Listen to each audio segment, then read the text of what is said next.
अभी हम लोग आपके सिलेबस का नेक्स्ट चैप्टर स्टार्ट करने जा रहे हैं जिसका नाम है करंट इलेक्ट्रिसिटी।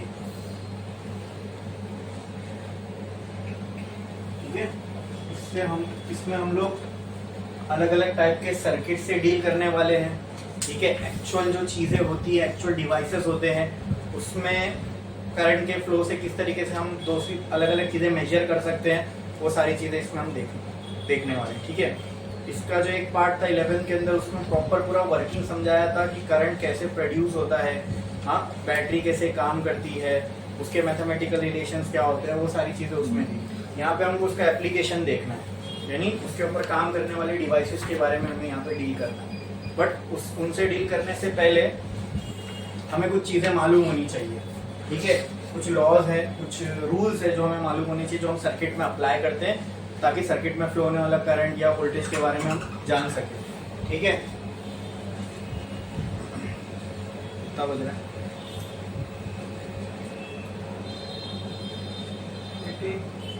28। ठीक है, इतना क्लियर है? चलो अब देखते हैं वो रूल्स क्या है। ठीक है, वो रूल समझ में आएगा तो उन रूल्स को हम सर्किट में अप्लाई कर सकते हैं और वहां से हम सर्किट में फ्लो होने वाले करंट या वोल्टेज के बारे में कभी अगर हमें नॉर्मल फॉर्मूले से नहीं पता है तो हम ये रूल्स यूज कर सकते हैं वो निकालने के लिए।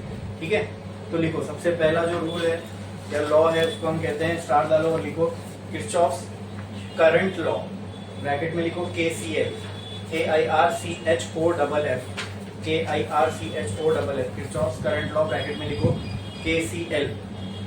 और इसी का एक और नाम है Kirchhoff junction law, Kirchhoff junction law, इसको शॉर्ट फॉर्म में लिखना है तो KJL लिख दो। KCL के नाम से लिखेंगे, ज्यादातर जाना जाता है, अप्लाइंग KCL। अब इसका स्टेटमेंट लिखो, ये लॉ कहता क्या है, लिखो इसका स्टेटमेंट बोल रहा हूँ वो लिखो, स्टेटमेंट लिखो, टोटल करंट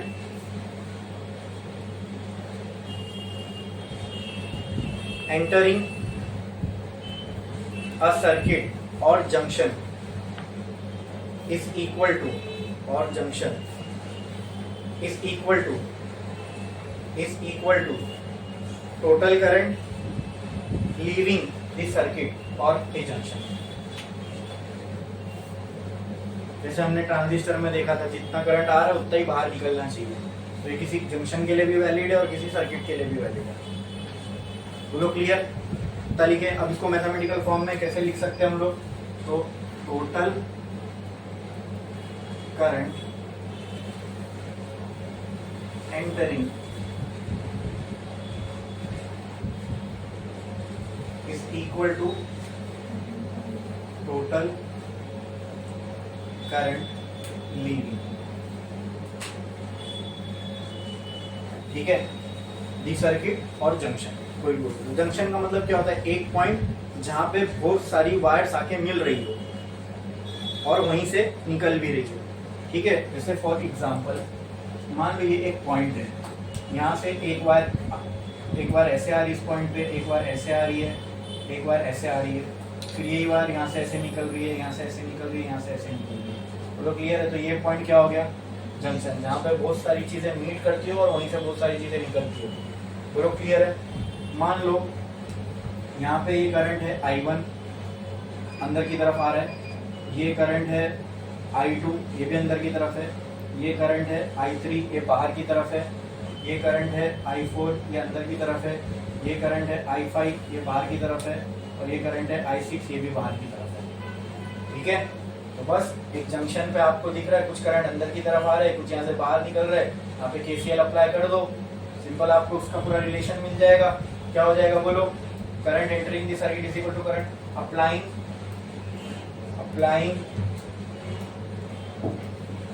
KCL। क्या मिलेगा आफ्टर अप्लाइंग KCL, जो अंदर जा रहे हैं, कौन कौन अंदर जा रहे हैं, I1 plus I4 will be equal to I3 plus total current entering the circuit या or junction is equal to total current leaving the junction. Simple था, कुछ डिफिकल्ट था? ठीक है, समझ में आया? पक्का? अच्छा, अगर मैं इनका अच्छा, इन तीनों का सम बराबर होना चाहिए इन तीनों के सम से। फॉर एग्जाम्पल अगर ये 1 है, ये 3 है, ये 10 है, तो इन तीनों का सम क्या आया 14। तो क्या वहां पे भी इन तीनों का सम 14 होना चाहिए? हो सकता है ये 2 हो, ये 4 हो और ये 8 हो, तो इनका सम कितना हुआ? है तो सब अलग, लेकिन टोटल कितना होगा सेम। इसका लिखने का एक और तरीका भी है दोस्तों। अब मान लो ये सारे को मैं इधर लेके आऊंगा तो नेट कितना हो जाएगा करंट? ये लेफ्ट साइड यानी ये 14 को मैं इधर लेके आ गया तो -14 हो जाएगा, बराबर। इसे 14 इक्वल टू 14। अब ये 14 इधर ही था, वो 14 को इधर लेके आ गया, यहाँ क्या बचा? मतलब ये सब मिला के है ना, वो प्लस वालों को सब इधर लेके आऊंगा तो सब माइनस हो जाएंगे। तो नेट करंट ऑन जंक्शन कितना होगा? यहाँ अगर मैं पूछूं जंक्शन में नेट करंट कितना है तो 0। आई बात समझ में? अरे बोलो क्लियर है? बोलो क्लियर है? समझ में आया? तो एक तरीका तो ये है किरचॉफ लॉ को बोलने का कि total current entering is equal to total current leaving. दूसरा एक और स्टेटमेंट है, लिखो एक लाइन छोड़ो, स्टार्ट लिखो, another statement for Kirchhoff current law.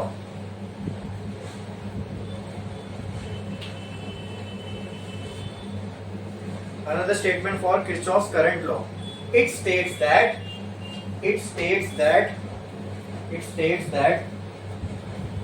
the sum of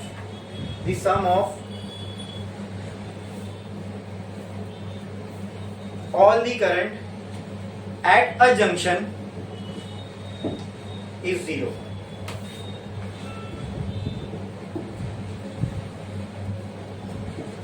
Is 0. Is 0. Is 0. ठीक है? काम करो, उसको पूरा कट करो, जो अभी लिखे हो ना उससे पहले ना ये छापो, ये पहले लिखना चाहिए था तो क्या नोट्स में प्रॉपर बैठेगा। इसको पूरा कट करो, पहले ये छापो, जो आपने पहला स्टेटमेंट लिखा हो ना उसके नीचे पहले ये छापो जल्दी। तो लिखो एग्जाम्पल करो जल्दी।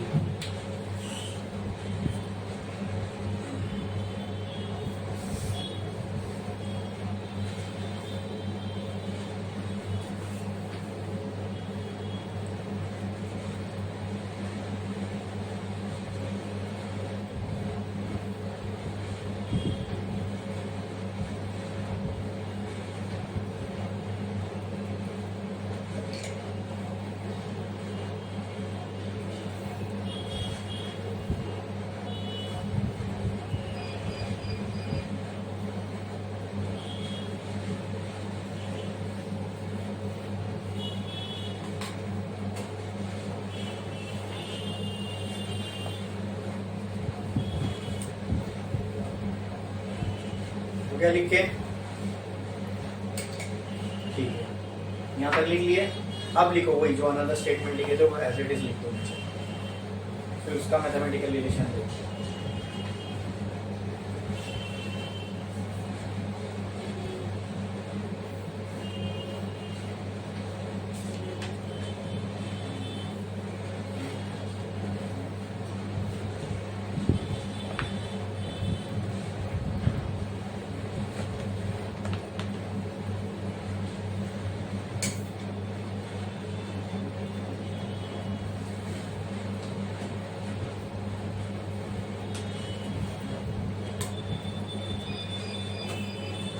लिख के कोई डाउट इसमें किसी को? अब सेकंड स्टेटमेंट लिखा आपने, तुमने आपको यहाँ वैल्यूज डाल के बताया था, ठीक है। उसका मैथमेटिकल रिलेशन के साथ लिख सकते हो summation of all current at junction is equal to summation of all current, ऐसा लिखता हूँ, summation of all current at junction is equal to, ये मैथमेटिकल फॉर्म है उसके स्टेटमेंट, लिख लो लिखो। सिंपल है, जब इसके अंदर जब आप वैल्यूज पुट करोगे ना दोस्तों तो ऑटोमेटिकली अगर ये इन सारों को मैं यहाँ लेके आ जाऊंगा तो इनका सम मुझे क्या मिलने वाला है? 0 ही मिलेगा।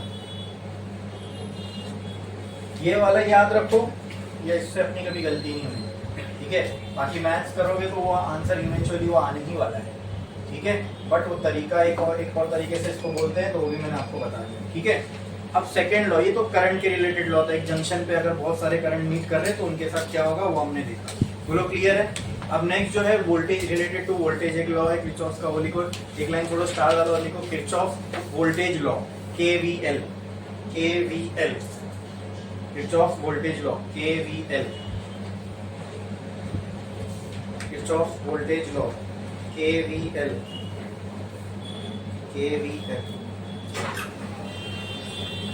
Kirchhoff voltage law, KVL। लिख लिया आपने? इसका स्टेटमेंट लिखो। It states that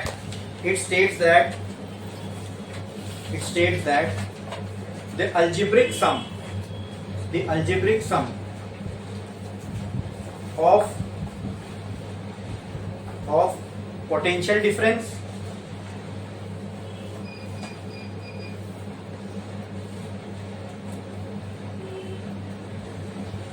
and EMF in a closed loop of a circuit, is zero. In a closed loop of a circuit is zero. तो अप्लाई करने का तरीका है, उसको पहले सीखना पड़ेगा, फिर हम उसको अप्लाई कर सकते हैं, लेकिन पहले समझ लो ये क्या कहता है। इसने क्या कहा? अल्जेब्रिक सम, पहले मैं प्लस की साइन लगा देता हूँ। Algebraic sum of what? Potential difference, ऐसा दिखाते हैं। हाँ, पोटेंशियल के लिए V, डिफरेंस के लिए delta. Potential difference, algebraic sum of what? Potential difference and EMF। तो EMF को ऐसे E से रिप्रेजेंट करते हैं। बोलो क्लियर है? हाँ, ऑफ, फिर से पढ़ो। It states that the algebraic sum of and EMF in a close loop is zero. मतलब ये जो जितने पोटेंशियल डिफरेंस आपको मिलेंगे एक क्लोज लूप में, ठीक है, तो total potential difference plus total EMF equal to, तो टोटल के लिए मैं यहाँ समेशन लगा देता हूं और यहाँ टोटल के लिए समेशन। ठीक है, काम करो इसमें algebraic sum of total potential difference and total EMF, total add कर दो दोनों में, ताकि और क्लैरिटी मिले अपने को। ठीक है, is equal to what? Zero. ये मैथमेटिकली किरचॉफ का वोल्टेज लॉ कहता है। ठीक है, लिख लो ये। इसको अप्लाई करना पहले सीखना पड़ेगा, फिर हम उसको अप्लाई कर सकते हैं किसी लूप पे। ठीक है, किसी क्लोज लूप पे।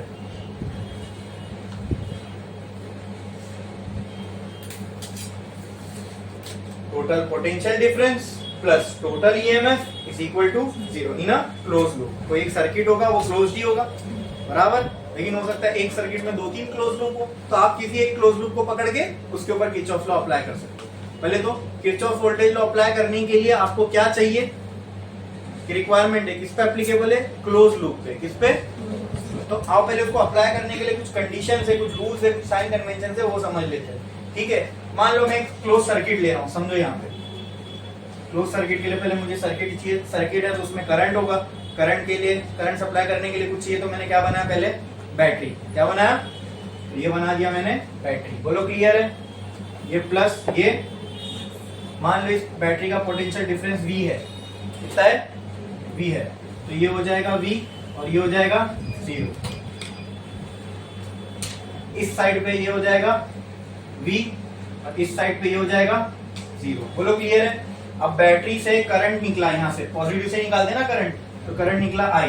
ये करंट हम शो के लिए तो यूज नहीं कर, ये दिखाने के लिए तो खाली निकलेगा नहीं, कहीं ना कहीं यूज हो रहा होगा। ये करंट से मान लो कोई फैन चल रहा होगा, कोई बैटरी चार्ज हो रही होगी। ठीक है, वो लोड को बताने का तरीका क्या होता है? रेजिस्टेंस की साइन, है ना। लोड को बताने का तरीका क्या होता है? रेजिस्टेंस की साइन। तो मैंने क्या कर दिया, इस बैटरी के अक्रॉस एक लोड कनेक्ट कर दिया। तो लोड को हम ऐसे रिप्रेजेंट करते हैं ना, रेजिस्टेंस की साइन से। हाँ, यहाँ पे कुछ पोटेंशियल का ड्रॉप होगा तो ये चलेगा, बराबर। पोटेंशियल के ड्रॉप से ही करंट फ्लो होता है। बोलो क्लियर है? अगर कहीं पे पोटेंशियल ड्रॉप हो रहा है तो ही वहां करंट फ्लो होगा। मतलब पोटेंशियल का ड्रॉप होना यानी पोटेंशियल का डिफरेंस क्रिएट हो जाना। कहीं पे ज्यादा ड्रॉप हुआ मतलब आगे कम होगा, तो ज्यादा और कम क्या पोटेंशियल का डिफरेंस हो गया, यस, तो अब उसमें से करंट फ्लो होगा। बोलो क्लियर है, समझ में आया, पक्का। अब देखो करंट कहां से कहां फ्लो होता है, from higher potential to lower. अगर ये भी है तो ये भी, ये जीरो है तो ये भी जीरो, तो ये लोड जो या फिर में ये रेजिस्टेंस आर जो है ये कौन से पोटेंशियल डिफरेंस के बीच में कनेक्टेड है, बी और सी। बी और इसमें से अगर मैं आपसे पूछूं हायर पोटेंशियल कौन सा है, बी है, लोअर पोटेंशियल कौन सा है, क्लियर है, बोलो क्लियर है, इतना समझ में आया, ठीक है। तो अगर करंट ऐसे फ्लो हो रहा है, ऐसे ऐसे ऐसे, तो current will always flow from higher potential to, from higher potential to, बोलो इतना क्लियर है, ये समझ में आया क्या, इसमें किसी को कोई डाउट है, पक्का पक्का। अब मैं इसको नाम दे, क्या ये क्लोज लूप दिख रहा है, क्या ये क्लोज लूप दिख रहा है, ठीक है, तो मैं इसको एक नाम दे देता हूं, A B C D, A B C D. A close है ना, तो जहां से शुरू वहीं खत्म, तभी क्लोज लूप बोल सकता हूं, ठीक है। I can say A B C D A is a closed, बोलो क्लियर है, इतना समझ में आया, पक्का। अच्छा, एक तो होता है पोटेंशियल डिफरेंस और एक होता है EMF. EMF is always provided by battery.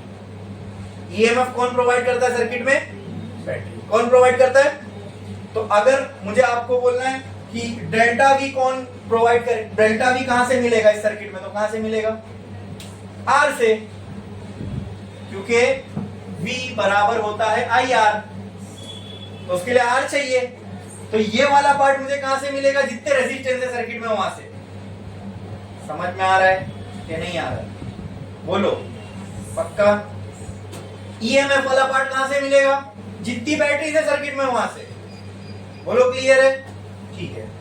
तो क्या मैं बोल सकता हूं, ये ईएमएफ जैसा है, अरे बोलो, क्या मैं बोल सकता हूं यहाँ पे ये delta V is equal to current I आ रहा है और इसमें रेजिस्टेंस आर है, तो इतना पोटेंशियल का ड्रॉप होगा इसके अक्रॉस, बोलो क्लियर है, पक्का पक्का। चलो आई आर को फेंको, इसको मैं डेल्टा वी बोलता हूँ, बोलो क्लियर है। यहाँ पे डेल्टा वी का पोटेंशियल ड्रॉप होने वाला है, ये डेल्टा वी हमें किसके अक्रॉस मिलता है, रेजिस्टेंस के अक्रॉस। ई कहां मिलेगा, बैटरी, कहां पे, अब इसके साइन कन्वेंशन समझना। अब एक क्लोज लूप मिल गया, किरचॉफ वोल्टेज लॉ अप्लाई कर सकते हैं। पहली रिक्वायरमेंट क्या थी वोल्टेज लॉ की, क्लोज लूप चाहिए, मिल गया क्लोज लूप। अच्छा, अगर एक लूप क्लोज है तो आप ऐसा भी चल सकते हो या ऐसा भी चल सकते हो, आपके ऊपर है, ठीक है। आपको इस लूप में कैसे चलना है ये आपके ऊपर है, कैसा भी चल सकते हो। तो मैं क्या करता हूं, पहले हम लोग क्लॉकवाइज चलते हैं, ठीक है, कहीं से भी शुरू करो, ए से शुरू किए तो ए से शुरू करो, चलो ए और बी, बीच में कुछ है नहीं, तो यहाँ कुछ नहीं होएगा। हमको क्या करना है, बस ये डेल्टा वी और ये जितने दिख रहे सबको ऐड करते जाना बस, और कुछ नहीं। फिर उसके बाद लूप में कौन है, ए से बी था, कुछ है बीच में, जब होगा तो या तो डेल्टा वी आएगा या तो ई आएगा, ठीक है। अच्छा, बी से सी में कुछ है, यस, क्या है, डेल्टा वी है कि ई है, क्या है, तो बी से सी में मिला हमें डेल्टा वी, क्या मिला। अब इंपॉर्टेंट ये चेक करना, लूप ऐसा है ना हमारा, ठीक है।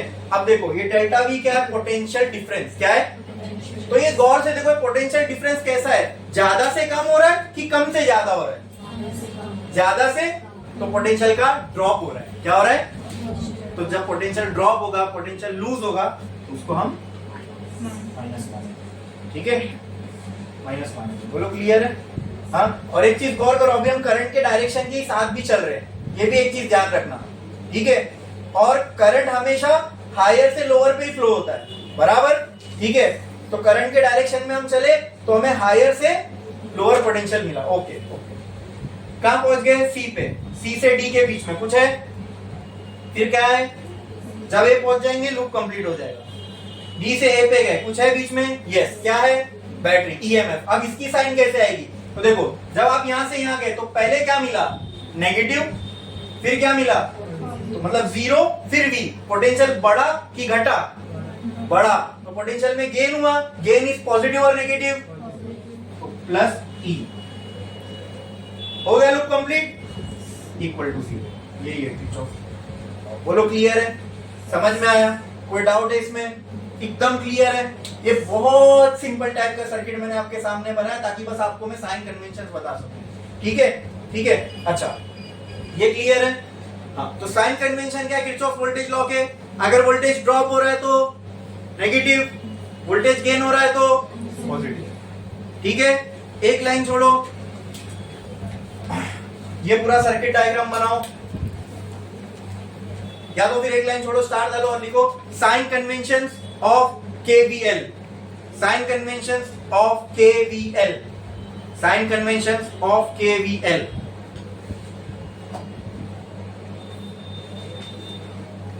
और उसके नीचे लिखो 1 वोल्टेज गेन, ऐसा वर्ड्स में लिखो, एरो डालो और लिखो पॉजिटिव वोल्टेज गेन।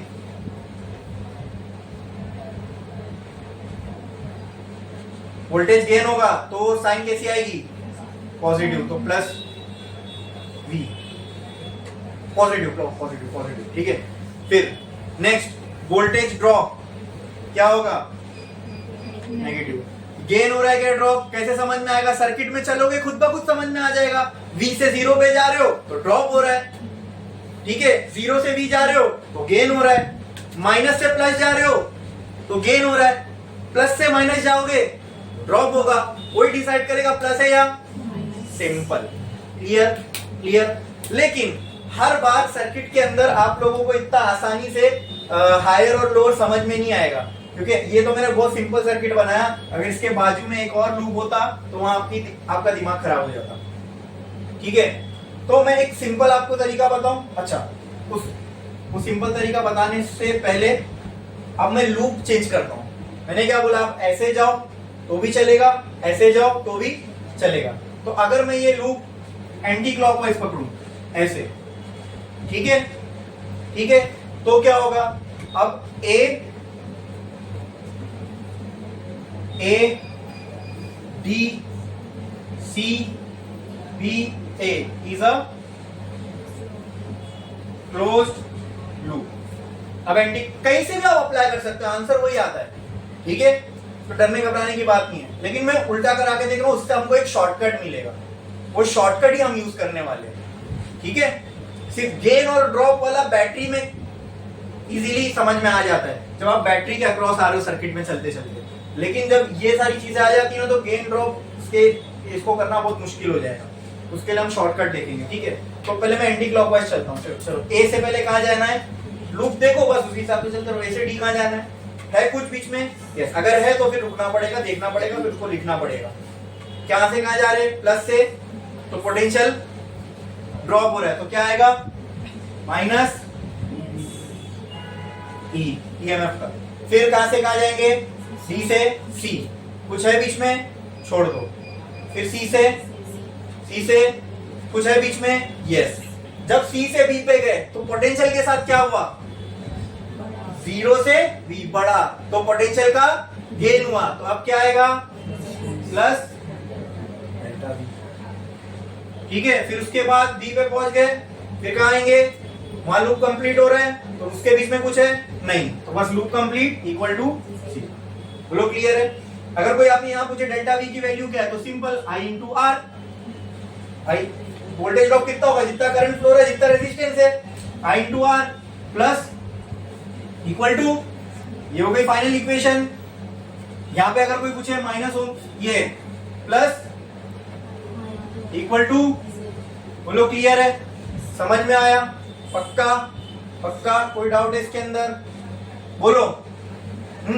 अच्छा, अब आपने एक चीज गौर की दोस्तों कि ये वाले पार्ट पे ध्यान देना, ये वाले पार्ट पे, ये वाले पार्ट, ठीक है, रेजिस्टेंस वाले पार्ट पे। बैटरी वाला पार्ट इजी है, प्लस से माइनस जा रहे कम होता है, समझ में आ जाता है, नेगेटिव से प्लस आ रहे, ठीक है। अब शॉर्टकट बताने जा रहा हूं और वही शॉर्टकट हम यूज करने वाले हैं, ठीक है। जब हम क्लॉकवाइज चले थे, ठीक है, तो क्या हम करंट के डायरेक्शन के साथ थे?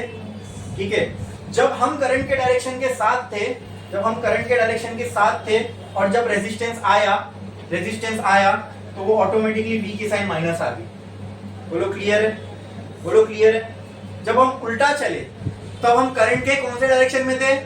अपोजिट, तो डेल्टा वी कैसा आएगा, चेक करो, सिंपल सिंपल, डेल्टा वी कैसा आएगा, 0 टू वी, डेल्टा वी कैसा आएगा।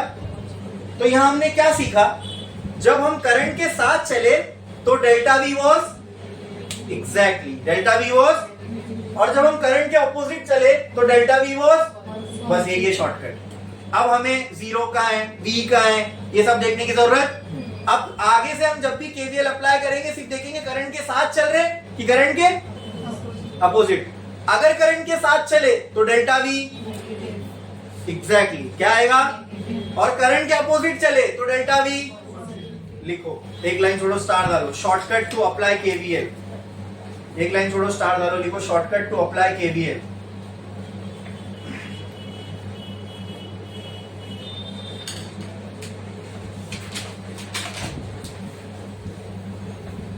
लिखो फर्स्ट पॉइंट उसमें, if the direction of loop is with the direction of current, ऐसा, if the direction of loop is same as direction of current, if the direction of loop is same as direction of current, then delta v will be positive, then delta v will be positive, तो second क्या आएगा, if direction of loop is opposite to direction of current then delta v will be negative। अभी एक बार हमने check कर लिए ना इसको, ये प्रॉपर बैठ रहा है ना, सही है ना, हाँ ठीक है। तो बस अब जब एक बार सही है तो हमेशा ये सही रहेगा, ये हमने सिंपल सर्किट में देख लिया। कोई भी कॉम्प्लेक्स सर्किट आएगा हमें टेंशन नहीं।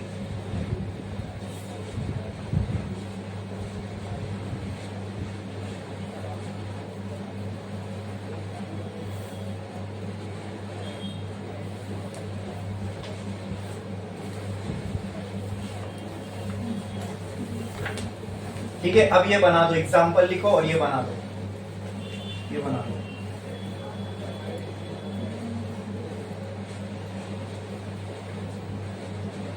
मैं यहाँ एरो नहीं बना रहा हूँ, ये समझ में आ जाएगा। डायरेक्शन ऑफ करंट के साथ है ये opposite to direction of current, ठीक है। बैटरी का समझ में आ जाता है, लूप में चलेंगे, पहला अगर पॉजिटिव आ रहा है बाद में नेगेटिव आ रहा है तो गिर रहा है, पहला नेगेटिव आ रहा है बाद में पॉजिटिव आ रहा है तो बढ़ रहा है, तो उसमें आसान रहता है प्लस ई माइनस ई को लिखना। प्रॉब्लम आती है डेल्टा वी के साथ, अब डेल्टा वी का हमने शॉर्टकट समझ लिए, ठीक है। करो जल्दी, अब एक एग्जांपल दूंगा, उस पर आप लोगों को बनाना है, ठीक है, लगा के बताना है।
ओके, लिख के कोई डाउट है इसमें किसी को?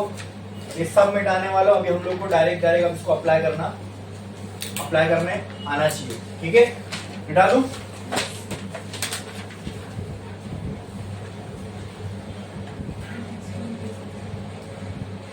अब एक सर्किट है आपके सामने ऐसा कुछ, ठीक है। तो सबसे पहले क्या करो, नामकरण करो, ठीक है। ऐसा कोई सर्किट है आपके पास, कितनी बैटरी दिख रही है आपको यहाँ पे? दो। तो ये बैटरी नंबर 1 लेट से, ये पॉजिटिव ये नेगेटिव, ये बैटरी नंबर 2 ये पॉजिटिव ये। इस बैटरी को नाम दिया मैंने 1, तो इसका ईएमएफ क्या हो जाएगा? E1। इसको मैंने नाम दिया 2, तो इसका ईएमएफ क्या हो जाएगा? E2। इसमें से करंट निकलेगा, तो late this current be I1। E1 में से निकल रहा है, तो ये करंट क्या हो जाएगा? बोलो क्लियर। रेजिस्टेंस दिख रहे हैं बहुत सारे, इनको भी कुछ ना कुछ नाम दे दो, R1, R2, R3, R4, R5। बोलो क्लियर है? हाँ, कोई डाउट? अब देखो किरचॉफ, इसको ये क्लोज सर्किट है, आप कोई भी लूप ले सकते हो। उसके लिए पहले हर जहां जहां पॉइंट दिख रहा है सबको एक एक नाम देके हटा दो, जहां जहां पॉइंट दिख रहा है सबको नाम देके हटा दो। ए ये भी एक पॉइंट है, बी ये भी एक पॉइंट है, सी डी ई, और कहीं दिख रहा है? और कहीं दिख रहा है नाम देने जैसा? बोलो। हाँ, ये सारे जंक्शन थे। जंक्शन का मतलब यहाँ या तो करंट आएगा या तो यहाँ से निकलेगा। ठीक है, अब केवीएल अप्लाई करने से भी पहला स्टेप है, ये तो नॉर्मल चीजें थी, ये तो करना ही, इसके बिना आप बढ़ ही नहीं सकते। लेकिन एक्चुअल में अब जब अप्लाई करने जाना तो सबसे पहला step, important step, KVL loop decide करने से पहले आपको करंट को पहले डिस्ट्रीब्यूट करना है। क्या करना है? करंट को डिस्ट्रीब्यूट कर दो। ठीक है, हर लाइन में जो करंट है वो आपको मालूम होना चाहिए। देखो जैसे कि ये लाइन में I1 है, बराबर। जब ये करंट इधर जाएगा तो भी कितना होगा? कहीं बटा नहीं। यहां से निकलेगा तो भी I1। अब करंट कब बढ़ता है? जब उसको रास्ते दो मिले। अब देखो यहाँ पे और यहाँ पे दो रास्ते, अरे बोलो क्लियर है? तो मान लो यहाँ पे जो करंट जा रहा है R2 को जा रहा है, तो मैंने इसको नाम दे दिया I2। ठीक है, चलो। और एक चीज करने से, ये करने से अच्छा मेरे पास एक और आइडिया है, क्योंकि वहां पर भी बैटरी है ना। ठीक है, वहां पे I2 है, चलो पहले I2 के साथ खेल लेते हैं। ये हो गया I2। नहीं होता ना तो हम इसी को और डिस्ट्रीब्यूट करते आगे, लेकिन वहां से भी करंट आ रहा है ना, तो ये बेटर होगा कि वो वाली बैटरी से जो करंट आ रहा है पहले उसका भी रास्ता बना लो। यहाँ I2, यहाँ पे भी क्या आ गया? I2। क्या ऐसा नहीं लग रहा ये दोनों एक जंक्शन पे आ रहे? अब यहाँ कौन सा लॉ अप्लाई होगा? Junction law. एक पॉइंट पे आपको दो करंट आते हुए दिख रहे, और जब आते हुए दिख रहे तो तीसरी डंडी है, वहां से क्या होगा? करंट बाहर निकलेगा, इसके बराबर होगा। करंट जो आ रहा है बराबर होगा करंट जो जा रहा है। बोलो वेरी गुड। I1 प्लस, जब यहाँ I1 प्लस I2 तो यहाँ भी। अब यहाँ फिर हम जंक्शन पे आ गए। अब जितना आ रहा है तय निकलना चाहिए। अब ये करंट बटेगा, ठीक है, तो फिर से जो जहां आ रहा था वहां चला जाएगा। I1 इसको जाना है, I2 उसको जाना है, तो यहाँ क्या आ जाएगा? यहाँ क्या आ जाएगा? I2। अरे बोलो क्लियर है? बोलो क्लियर है? समझा कि नहीं समझा? यहाँ पे देखो, जो करंट बैटरी से निकला था वो वापस बैटरी पे पहुंच गया, सर्किट कंप्लीट। जो करंट बैटरी से निकला था यहाँ आ गया I1, यहाँ पहुंच गया, सर्किट कंप्लीट। जंक्शन लॉ भी प्रॉपर अप्लाई किया हमने, सब कुछ सही था। बोलो क्लियर है? ठीक है, अब जो कोई भी एक लूप उठाओ उसके ऊपर किरचॉफ लॉ में अप्लाई करना है। ठीक है, ठीक है। इसकी और अच्छी टेस्टिंग तब होगी जब हम लोग प्रॉब्लम्स करेंगे। ठीक है, लेकिन अभी सिर्फ हम अप्लाई करना सीख रहे हैं। तो एक लूप में हम एंटी क्लॉकवाइज चलेंगे, सॉरी एक लूप में क्लॉकवाइज करते हैं, एक लूप में एंटी क्लॉकवाइज करते हैं। ठीक है, कोई भी एक लूप ले लो, A B E F A। In applying KVL in loop A B E F A। जहां से शुरू किए वहीं खत्म करो। इस तरीके से नाम लिखोगे तो आसान रहेगा, फिर बस ये नाम को फॉलो करते जाओ और देखते जाओ। बोलो क्लियर है? मुझे बताओ, केवीएल अप्लाई करने से भी पहले क्या करोगे? करंट का डिस्ट्रीब्यूशन करोगे प्रॉपरली। ठीक है, जहां जहां जंक्शन है वहां रुक के थोड़ा समझ लेना पहले। ठीक है, जैसे यहाँ जंक्शन था, यहाँ दिख रहा है दो करंट मिल रहे, तो जितना आ रहा है उतना ही बाहर, जितना जंक्शन में आएगा उतना ही करंट से जंक्शन से जाएगा। I1 I2 आ रहे तो ये मिलके जाएंगे। बोलो क्लियर है? जंक्शन लॉ भी यहाँ वैलिड रह गया। तो पहले केवीएल अप्लाई करने से पहले करंट को पूरे सर्किट में डिस्ट्रीब्यूट कर दो। ठीक है, अब हम लोग केवीएल इजीली अप्लाई कर सकते हैं। चलो आओ देखते हैं कौन सा लूप है ये। इसमें क्लॉकवाइज चल रहे हैं, कहां से शुरू किए? ए से, तो यहाँ ए है, ए से बी में कुछ है? यस है, आर है ना, तो क्या आएगा वहां पे? बोलो डेल्टा V1, जो रेजिस्टेंस का नाम है वही लिख दो, डेल्टा V1 लिख दिए, लिख दिए। ठीक है, ठीक है, साइन अब देना पड़ेगा। तो याद करो, करंट के साथ चल रहे हैं तो अब आप उसको प्लस करके देख सकते हो, लेकिन बहुत मगजमारी हो जाएगी, क्योंकि अब सिर्फ इतना एक रेजिस्टेंस या एक लूप नहीं है सर्किट में, रेजिस्टेंस भी बहुत ज्यादा है, लूप भी 3 है, एक ये और एक बड़ा लूप ले लूं तो वो भी अपने आप में एक लूप है ना।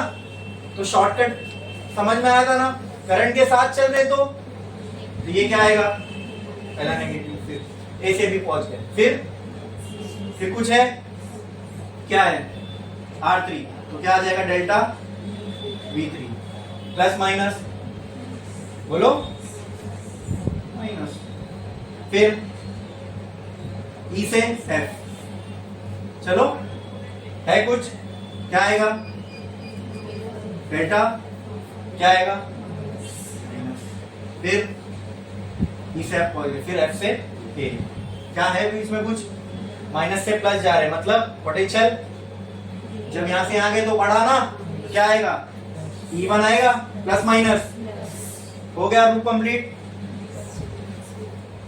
आ गया केवीएल अप्लाई करने, मुश्किल था, पक्का इस तरीके से समझोगे तो कोई मुश्किल नहीं, एकदम सिंपलेस्ट तरीके से मैंने आपको बताया और एकदम सिंपलेस्ट तरीके से लेके चले, बोलो क्लियर।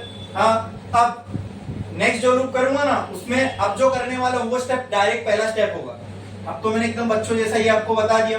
अब मुझे बताओ डेल्टा वी, आई आर का फॉर्मूला ये यूज होगा, V equal to I R, apply करो, माइनस साइन वन डिसाइड हो गई, अब खाली V1 क्या हो जाएगा, वहां चेक करो कौन सा करंट कौन सा रेजिस्टेंस है, I1 R1 माइनस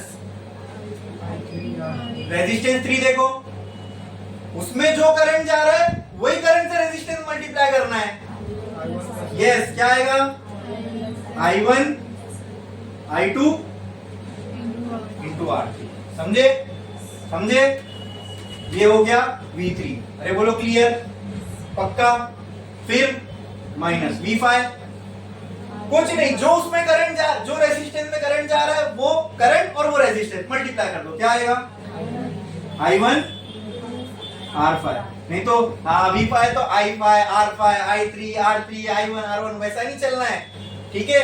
देखो अगर ये V1 है तो उसमें जो करंट जा रहा है जो रेजिस्टेंस है वो मल्टीप्लाई, खत्म, ये जो करंट जो रेजिस्टेंस खत्म, क्लियर, ये भी हो गया, प्लस इक्वल टू, ये करेक्ट है, ये अब हमने फाइनली अप्लाई कर दिया, ये होता है किरचॉफ वोल्टेज लॉ को अप्लाई करना, बोलो समझ में आया, क्लियर, कोई डाउट है इसमें, पक्का, कुछ भी डाउट है, कुछ डिफिकल्ट था नहीं, हमने सिर्फ जो हमने समझा उसको हमने अप्लाई किया और कुछ करना ही नहीं है इसमें, समझ में आया कि नहीं आया, पक्का।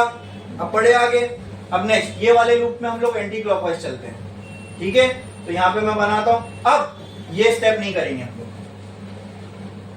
ठीक है, डायरेक्ट ये स्टेप, हाँ धीरे धीरे लेवल बढ़ना चाहिए ना अपना, अब डायरेक्ट ये स्टेप, ठीक है, डायरेक्ट यही हमारा पहला स्टेप होगा, ठीक है। तो अब क्या कहाँ अप्लाई कर रहे हैं, अप्लाइंग केवीएल इन लूप, कहां से डिसाइड करना है लूप, बोलो, हाँ यहां से E D C B E, E D C B E, ठीक है, एकदम सिंपल वे में आराम से करो, ठीक है, टाइम के साथ खुद ब खुद वो एक्सपर्ट हो जाओगे, उसके अंदर स्पीड बढ़ जाएगी, एकदम आराम से करो, कुछ घाई नहीं करना अपने को, ठीक है। E से D गए, हाँ लेकिन ये भी करंट का डायरेक्शन के साथ ही है ना, अरे ये तो क्लॉकवाइज ही लिया, नहीं ये एंटी क्लॉकवाइज है बराबर, ठीक है, लेकिन यहाँ ये करंट के डायरेक्शन के साथ आ रहा है, तो एक काम करूं मैं,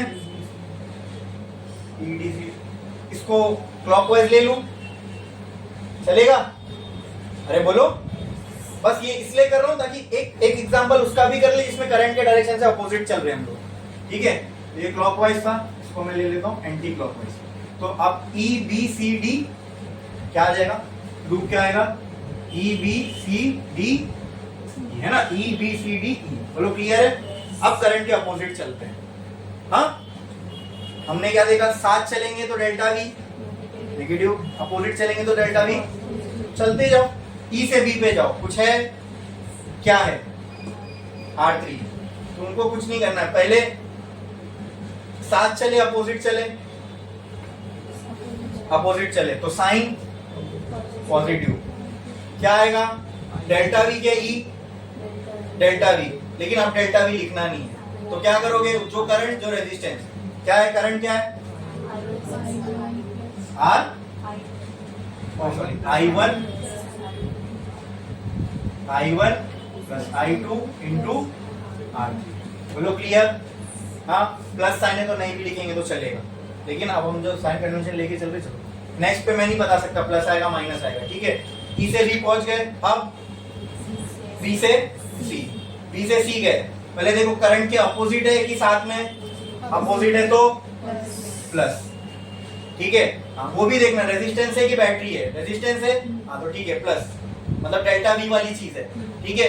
अब डेल्टा वी 3 डेल्टा वी 2 लिख सकता था वहां पे, लेकिन अब नहीं लिखना है, क्या करेंगे direct I2 into I2 R2। यहाँ आ जाओ, सी से डी कुछ है बीच में, बैटरी है, प्लस से माइनस तो क्या आएगा माइनस E2 बराबर, E2 है ना नाम, फिर कहां से कहा डी से है कुछ बीच में तो क्या आएगा प्लस पहला माइनस प्लस I2 R4 हो गया खत्म लूप। अब एक ही बार में पूरा अप्लाई होगा, है ना, पूरे लूप पे होगा। समझ में आया, क्लियर है, कोई डाउट है इसमें? अगर ये डिफिकल्ट लगता है तो पहले डेल्टा वी के टर्म्स में लिख लो, फिर जा जाके देखते रहो ये डेल्टा वी में। जैसे मान लो मैं ऐसा भी कर सकता था ना, डेल्टा V2 प्लस सॉरी यहाँ पे delta V3 plus delta V2 plus minus E2 plus delta V4, ये पूरा लिख लिया। अब जाके ऊपर देखते जाओ, V2 में क्या है I2 R2 वो लिख दिए, V3 में क्या है ये दोनों है I1 plus I2 into R3 वो लिख दिए, फिर जहां आपने V4 लिखा है वहां I2 इंटू R4, वैसा करना है वैसा भी कर सकते हो, ठीक है। ठीक है आगे मैं चलूंगा तो वैसी करके चलूंगा, ठीक है, और इजी होगा। बोलो क्लियर है, समझ में आया, कोई भी डाउट है इसके अंदर? किरचॉफ वोल्टेज लॉ अप्लाई करने आ गया पक्का? छापो एग्जांपल लिखो छापो, ठीक है। अब इसके एप्लीकेशन हमें देखना स्टार्ट करना है, ठीक है। अब आ गया हमें किरचॉफ वोल्टेज लॉ अप्लाई करना है, जंक्शन लॉ देख लिए, वोल्टेज लॉ देख लिया, अप्लाई करने भी आ गया। अब हम इसी यूज करेंगे।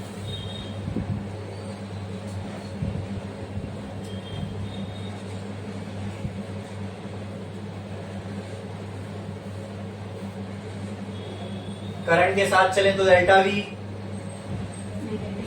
और करंट के अपोजिट चले तो डेल्टा वी।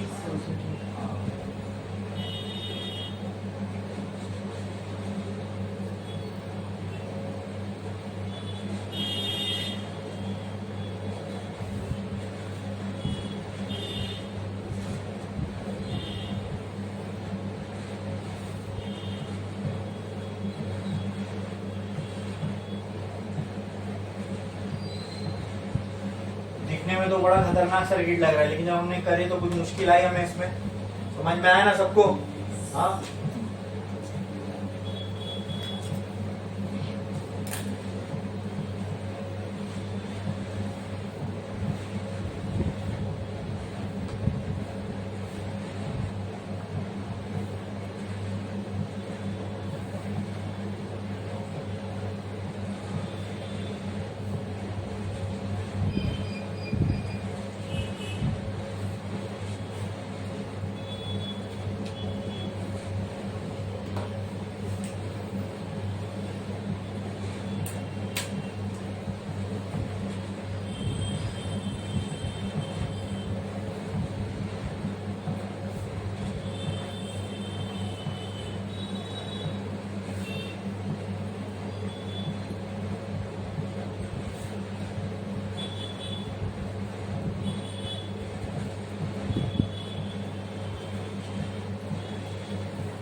हो गया, लिख के जल्दी।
गया लिख के? हो गया सभी का? तो जल्दी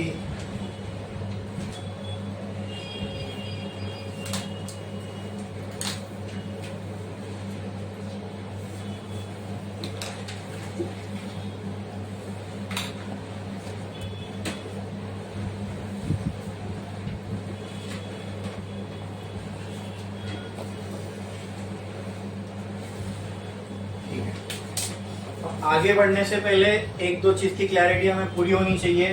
मेरे को आप ये बताओ कि अगर यहाँ पे ये एक वायर है, ठीक है, यहाँ पे पोटेंशियल V है और यहाँ पे पोटेंशियल V है, तो इसमें से करंट फ्लो होगा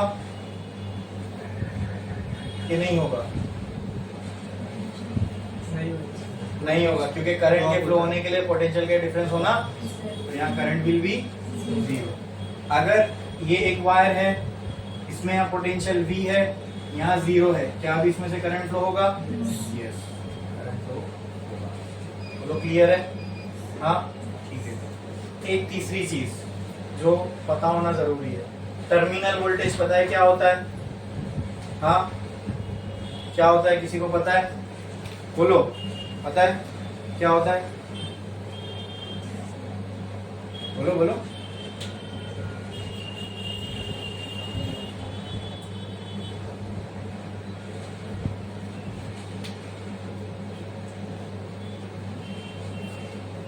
अरे जो समझ में आता है, गलत होएगा चलेगा, अपन यहाँ सही करेंगे, ठीक है। 90% लोगों को नहीं मालूम है, मैं जानता हूँ। ये टर्मिनल वोल्टेज की कहानी आप लोग को 11th में थी, ठीक है। तो पहले समझ लो टर्मिनल वोल्टेज क्या होता है, क्योंकि ये बहुत इंपॉर्टेंट चीज है और बहुत आसान है, लेकिन ये 90 के 99% बच्चों लोग को नहीं मालूम होती, ठीक है। और बहुत जरूरी है, यानी बोर्ड्स तक तो ठीक है, फिर भी चल जाता है नहीं मालूम होगा तो, लेकिन हाँ बोर्ड्स में भी जब हम आगे चल के इंटरनल रेजिस्टेंस ऑफ बैटरी निकालने जाएंगे ना, है इसमें, तब आपको पता होना जरूरी है टर्मिनल वोल्टेज क्या होता है, ठीक है। और जब आप एंट्रेंस पढ़ रहे हो तो वहां पे तो टर्मिनल वोल्टेज आपको मालूम होना ही चाहिए। तो कहीं कहीं क्वेश्चन उसमें ऐसे होंगे, वहाँ लिटरली वहाँ पे क्वेश्चन में यूज किया रहेगा टर्मिनल वोल्टेज देते, ठीक है। तो सिंपल है, कुछ सब बहुत आसान है, लेकिन पता नहीं है, बच्चों को मालूम ही नहीं होता और कई टीचर इसको बताते भी नहीं है। तो समझो टर्मिनल वोल्टेज क्या है, ठीक है तो वोल्टेज नाम में ही आ रहा है, मतलब होगा पोटेंशियल का कुछ डिफरेंस, ठीक है। अब कहाँ से मिलता है ये समझो। जब हम दुकान से बैटरी खरीद के लाते हैं और उस बैटरी पे लिखा होता है ये 12 वोल्ट की बैटरी है, क्या लिखा होता है? 12 वोल्ट की बैटरी है। तो बैटरी का जो पोटेंशियल डिफरेंस होता है, क्या उसको हम ईएमएफ बोलते हैं? हाँ कि ना?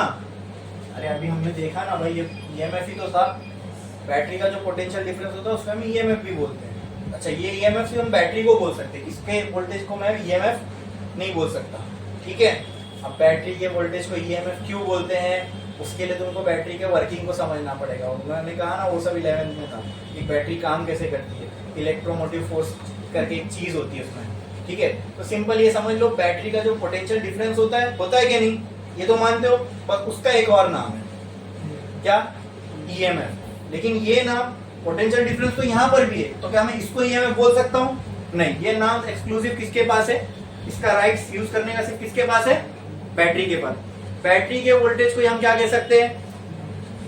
अरे बोलो, क्या बोल सकते हैं? हाँ तो बोलो ना जोर से। जो चीज स्टैब्लिश हो चुकी है, जिसपे श्योर हो, तो उसको इतनी अनसर्टेनिटी से क्यों बोलते हो? एकदम कॉन्फिडेंस से बोलो ना। हाँ क्या है? बैटरी अगर आपने दुकान से लाया और उस बैटरी पे कुछ वोल्टेज लिखा होगा ना, ये बैटरी इतने वोल्ट की है, 24 की है, 12 की है, 48 वोल्ट की है, कुछ तो हो गई, ठीक है। हाँ, वो बैटरी का स्पेसिफिकेशन है। जैसे एसी खरीदने जाएंगे तो भाई ये 0 टन की तो होगी नहीं, इनफाइनाइट टन की तो नहीं होगी, 3.25 4.25 की तो नहीं होगी, कुछ होगा ना 1 टन 1.5 टन 2 टन। तो ऐसी जब एसी खरीदने जाते तो ये स्पेसिफिकेशन, वैसे जब बैटरी खरीदने जाओगे तो दुकान वाला बोलेगा कितने वोल्ट की चाहिए, तो आप बोलोगे 2 वोल्ट 4 वोल्ट 12 वोल्ट।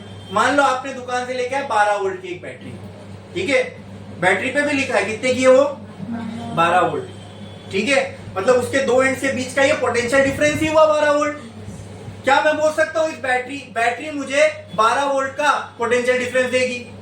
क्या मैं ये भी बोल सकता हूं बैटरी मुझे 12 वोल्ट का ईएमएफ देगी? तो कहना से जो बैटरी मैंने दुकान से खरीद के लाया, ठीक है, उसका EMF is equal to 12 volt. बोलो क्लियर है? हाँ, ये मेरी बैटरी थी, दुकान से लाया, दुकान वाले ने लिख के दिया इस पे 12 वोल्ट की बैटरी है, ये प्लस ये माइनस 12 वोल्ट। अरे बोलो क्लियर है?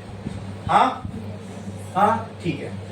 लेकिन जब मैंने इसे घर लाया और मैंने वोल्ट मीटर लिया, इसके दोनों एंड्स पे टच किया, कर सकते ना मेजर वोल्ट मीटर से, दोनों एंड पे टच किया, तो मुझे ये 12 वोल्ट नहीं मिला। ये वोल्ट मीटर मुझे रीडिंग दे रहा है 10 वोल्ट की या 8 वोल्ट की, लेकिन 100% वो 12 से कम ही हुई। ये समझ में, ये फैक्ट है, ये होता ही है, ठीक है। तो क्या ऐसा लग रहा है आपको आपके साथ धोखा हुआ, आप ठग लिए गए? हाँ, क्योंकि लिखा कुछ और है और जब हम एक्चुअल में जो, अच्छा यकीन किस पे करोगे, जो लिखा हुआ है बैटरी पे उस पे, कि जो एक्चुअल में आपके सामने आपको रीडिंग दिखा रही है उस पे, जो रीडिंग दिखा रही है उस पे, ठीक है, बराबर उसी पे यकीन करोगे और वो रियल भी है, तो आपके साथ धोखा हुआ। लगने को ऐसा लग सकता है क्योंकि अभी तक हमें आगे की कहानी नहीं मालूम है, ठीक है। एक्चुअली में क्या हुआ दोस्तों, ये 8 वोल्ट आपको इसलिए मिल रहा है, समझो कि बैटरी जो आपने दुकान से लाया वो 12 वोल्ट की ही थी, ठीक है, लेकिन मैंने कहा ना हर चीज का एक खुद का रेजिस्टेंस भी होता है। हाँ, जैसे वायर में से करंट फ्लो होता है ना, तो इसका मतलब ये नहीं कि वायर को रेजिस्टेंस प्रोवाइड ही नहीं करता करंट को, वायर भी कुछ रेजिस्टेंस प्रोवाइड करता है करंट को, बट उसको हम निग्लेक्ट करते हैं, ना के बराबर होता है, निग्लिजिबल, ठीक है, ठीक है, ठीक है। तो क्या बैटरी का भी खुद का कुछ रेजिस्टेंस होगा? जब अंदर से इलेक्ट्रॉन फ्लो होंगे तो वो बैटरी का जो मटेरियल है वो भी कुछ रेजिस्टेंस प्रोवाइड करेगा उन इलेक्ट्रॉन को। अब ये जो चोर है, ये जो 2 वोल्ट गायब किया, वो कुछ चोर कहां बैठा है? वो चोर घर में ही है, बैटरी के अंदर बैठा है, ठीक है। वो कौन? बैटरी का खुद का रेजिस्टेंस। अच्छा, जहां रेजिस्टेंस होगा क्या वहां पोटेंशियल का ड्रॉप होगा? जहां रेजिस्टेंस होता है क्या वहां पोटेंशियल में ड्रॉप होता है? पक्का। V equal to I R के बराबर पोटेंशियल ड्रॉप V किसके बराबर होगा? I R. ये ड्रॉप क्यों हुआ? क्योंकि R आ गया, रेजिस्टेंस आ गया। समझ में आया? तो सिंपल, क्या हर चीज का खुद का कुछ रेजिस्टेंस होता है? तो क्या बैटरी का भी खुद का कुछ रेजिस्टेंस होगा? क्या वो बैटरी के अंदर होगा? इसलिए हम उसे कहते हैं इंटरनल रेजिस्टेंस ऑफ बैटरी। क्या कहते हैं? अब अक्सर सर्किट्स में हम नहीं बनाते और मोस्टली क्वेश्चंस के अंदर नहीं बोलता है, निग्लेक्ट करते हैं। जैसे वायर का रेजिस्टेंस आपने कभी कंसीडर किया तो क्या होगा? प्रॉब्लम कॉम्प्लिकेट हो जाएगा, राइट। लेकिन ऐसा तो नहीं है वो जीरो है वो भी, लेकिन ना के बराबर है, हम उसको निग्लेक्ट करते हैं। वैसे बैटरी का भी खुद का कुछ रेजिस्टेंस होता है, लेकिन हम उसको कई बार कंसीडर नहीं करते। लेकिन क्या है, तो एक काम करता हूं मैं, उस रेजिस्टेंस, बैटरी का ही रेजिस्टेंस है ना, अब अंदर तो कहीं बना नहीं सकता, तो ये जो एक्चुअल में बैटरी का सही डायग्राम ये होना चाहिए, समझे? ये जो मैंने रेजिस्टेंस बनाया, ये किसका रेजिस्टेंस है? ये कोई पंखा, लाइट, बैटरी है क्या? नहीं, ये जो रेजिस्टेंस है किसका है? बैटरी का खुद का। इसको हम रिप्रेजेंट करते हैं स्मॉल आर से। किससे? स्मॉल आर से। किससे? इधर बनाओ, उधर बनाओ, कहीं भी बनाओ, बैटरी के बाजू में, यानी ये क्या है? Small R. बोलो क्लियर? बोलो क्लियर? अब ये 12 वोल्ट की बैटरी थी ना, इसमें से करंट निकला जो भी,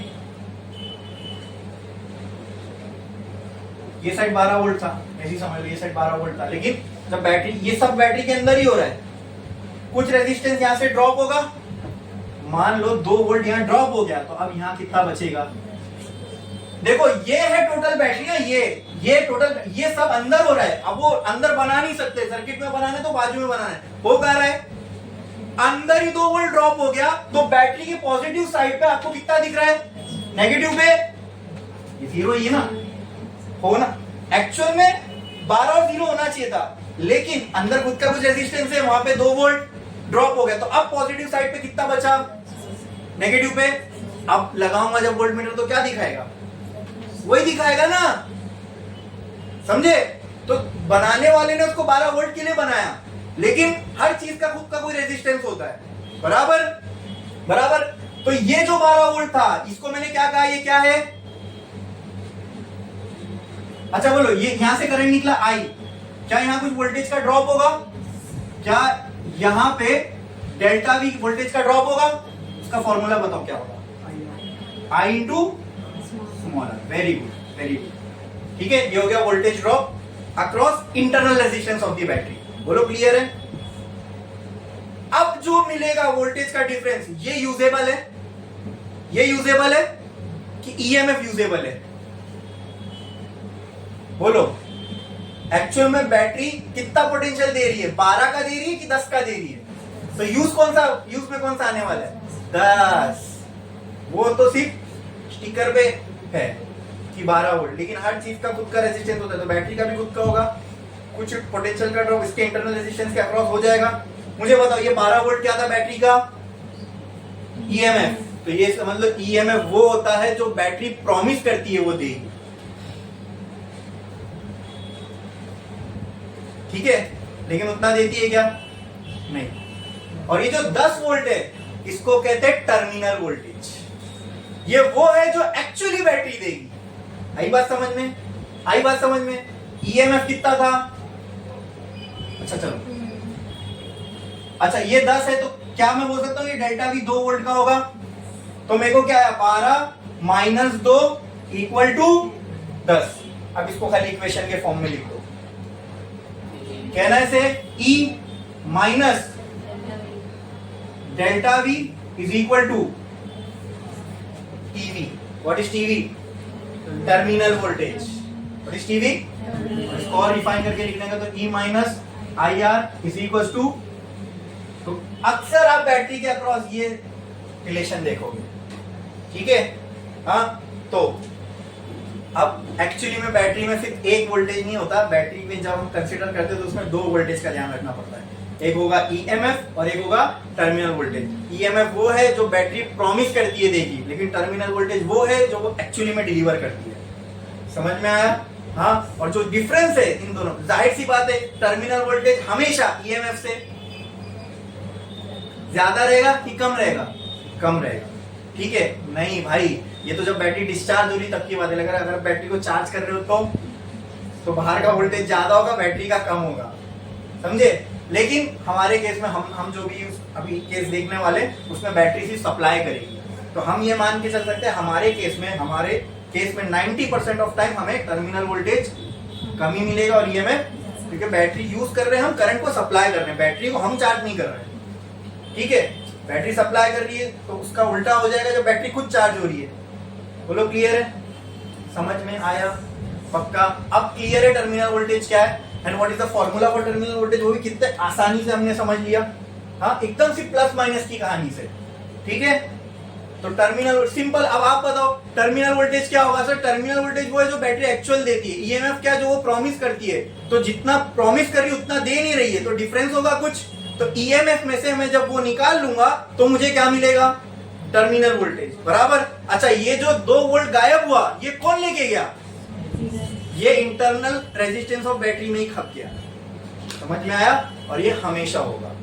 ठीक है, ठीक है। तो तुम अगर दुकान से 48 वोल्ट की बैटरी लाओ और अगर घर पे लाके उसके अक्रॉस वोल्ट मीटर कनेक्ट करो तो वो 48 दिखाएगा? दिखाएगा नहीं, उससे ज्यादा दिखाएगा कि कम? कम। जितना भी वो वोल्टेज कम दिखा रहा है उतना किसके अक्रॉस में ड्रॉप हो गया? बैटरी के खुद के इंटरनल रेजिस्टेंस में वो ड्रॉप हो गया। बराबर। अब जो बचा उसे हम कहते हैं टर्मिनल वोल्टेज। बोलो क्लियर है? बोलो क्लियर है? हाँ, बोलो क्लियर है? ये क्लैरिटी होना चाहिए। ये कुछ बेसिक चीजें हैं जो हमें मालूम होना चाहिए, तो हम अपने चैप्टर में आगे अच्छे से पढ़ सकते हैं। ठीक है, तो लिख लो, एक लाइन छोड़ो, स्टार डालो और लिखो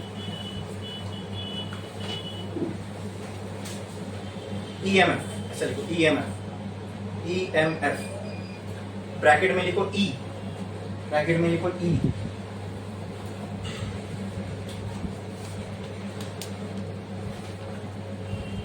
और उसके आगे लिखो it is a voltage which battery claims to supply. It is a voltage which battery claims to supply.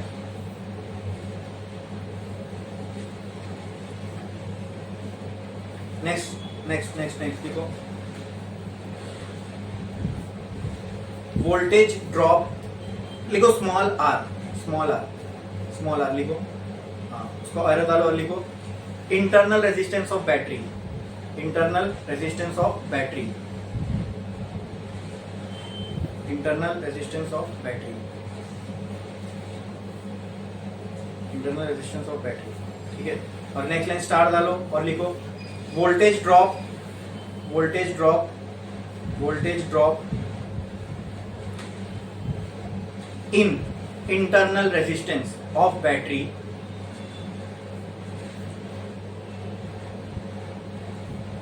Delta we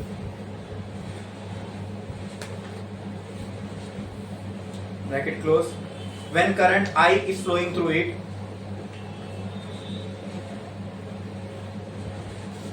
when current I is flowing through it can be written as delta V equal to I into small r, can be written as delta V equal to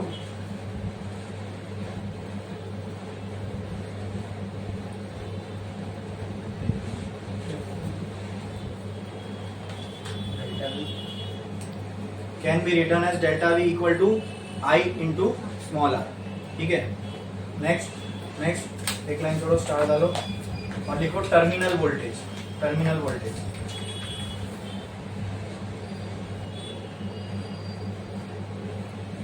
the difference between EMF and voltage drop across resistance, उसके bracket terminal voltage के symbol में लिख देना PV, the difference between EMF and voltage drop across internal resistance is called as terminal voltage, is called as terminal voltage।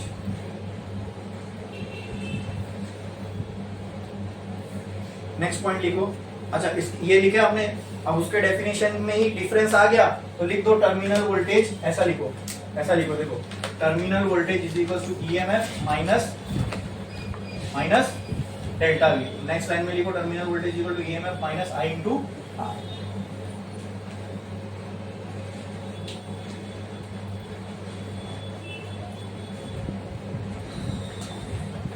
ठीक है,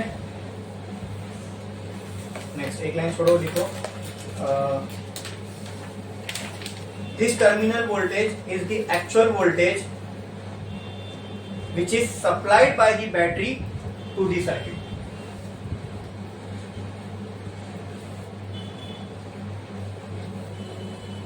to the circuit। समझ में ना, ये एक्चुअल वोल्टेज है तो बैटरी सर्किट में देती है।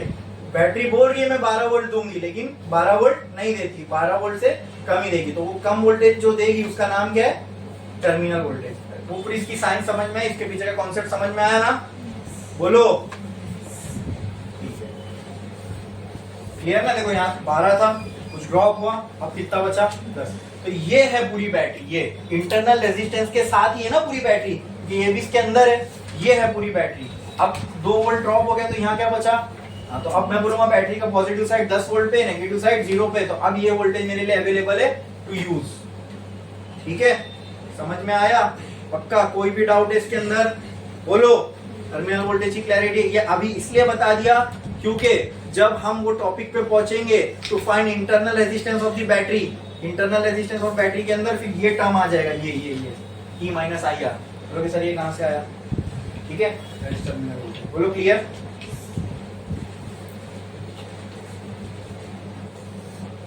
अब नेक्स्ट एक लाइन छोड़ो, स्टार डालो। अब हमें किरचॉफ वोल्टेज लॉ का एक्चुअल एप्लीकेशन देखना है। ठीक है, स्टार डालो, लिखो balanced Wheatstone bridge, balanced Wheatstone bridge circuit, balanced Wheatstone bridge circuit,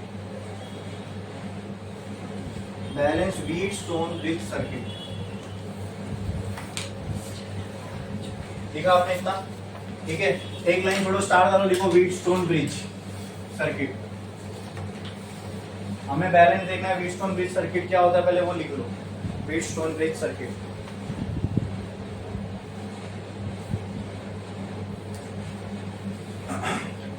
A circuit with fire resistance is called as Wheatstone bridge circuit. A circuit with fire resistance is called as Wheatstone bridge circuit. Wheatstone bridge circuit is called as Wheatstone bridge circuit. ठीक है, ये terminal वर्मिनल ये सब आपके 12th का part नहीं है, ठीक है। ये नॉलेज आपको प्रायर होनी चाहिए, इसके लिए बस मैंने आपको बताया, ठीक है। ये सब बैटरी के वर्किंग में आता है, जब हम बैटरी का वर्किंग समझते हैं तो ये सारी चीजें उसमें आती है। मैं टर्मिनल वोल्टेज, इंटरनल रेजिस्टेंस, सब कुछ ठीक है आपने। ऐसा सर्किट जिसमें 5 रेजिस्टेंस हो, इसको हम कहते हैं व्हीटस्टोन ब्रिज। अब अक्सर, हमेशा नहीं लेकिन अक्सर हम व्हीटस्टोन ब्रिज को कुछ इस तरीके से रिप्रेजेंट करते हैं, ये 1, ये 2,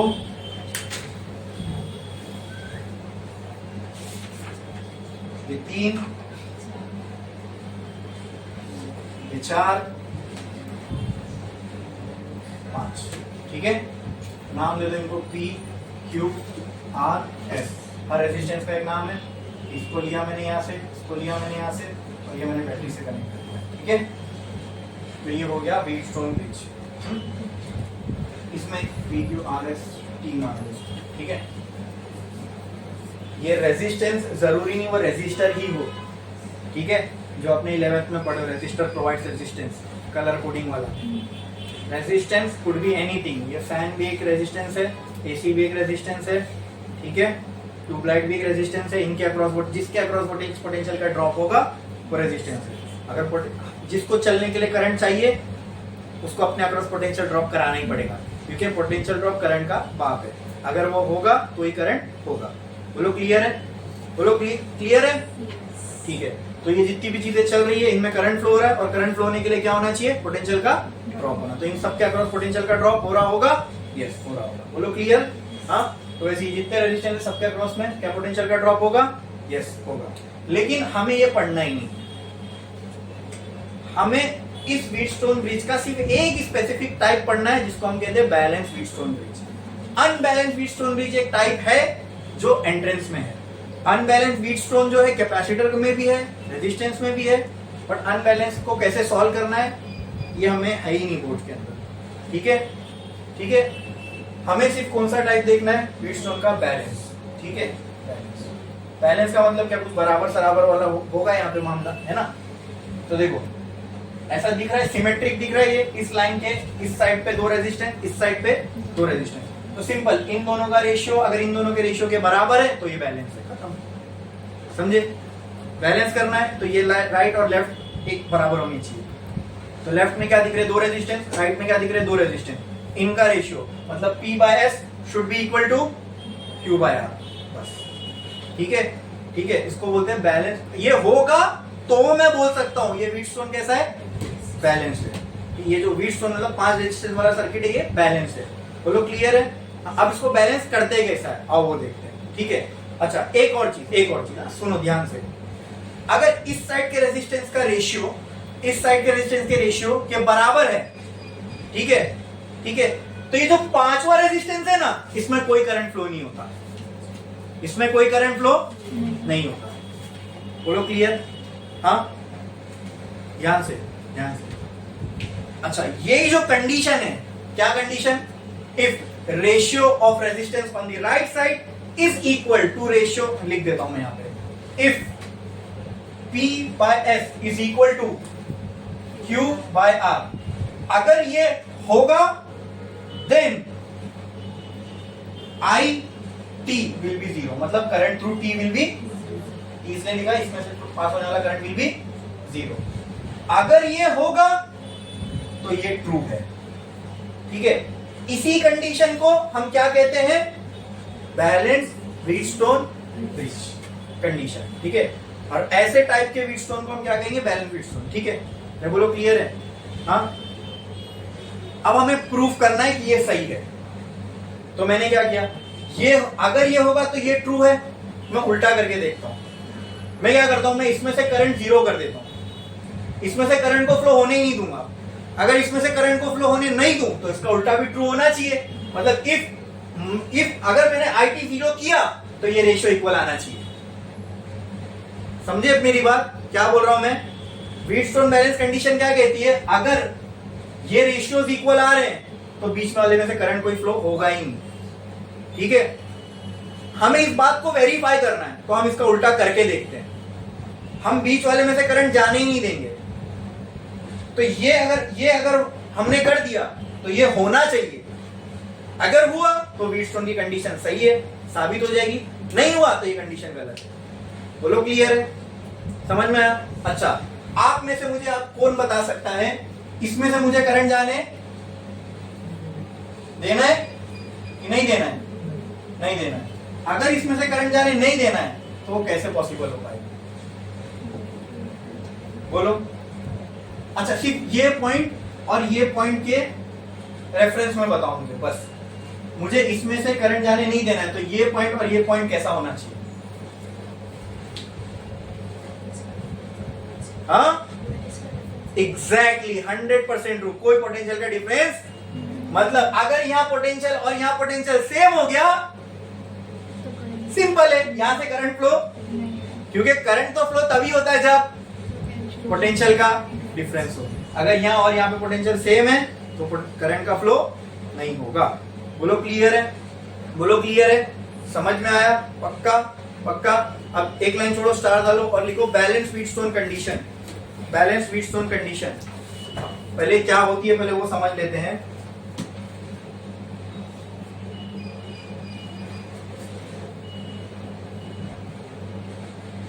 In balanced Wheatstone circuit,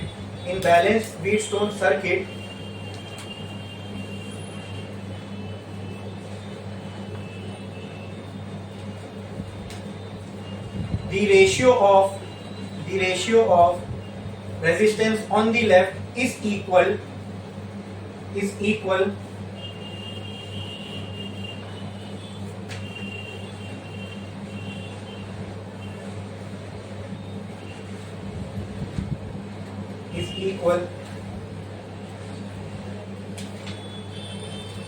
to the ratio of resistance on the right.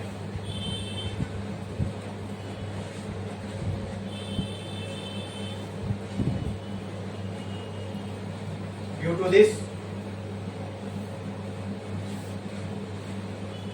this, no current flows through the resistance in the middle. No current flows through the resistance in the middle. तो जब समझो, जब Wheatstone balance हो जाता है, इसका मतलब ऊपर वाले पॉइंट और नीचे वाले पॉइंट का पोटेंशियल सेम हो गया, तभी तो बीच में करंट फ्लो नहीं हो रहा है। ठीक है,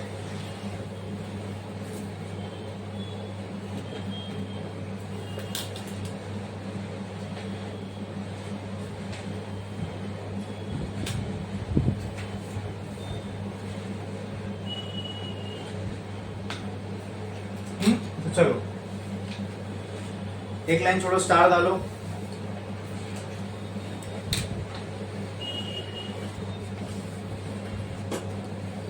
proof for condition of balance Wheatstone circuit.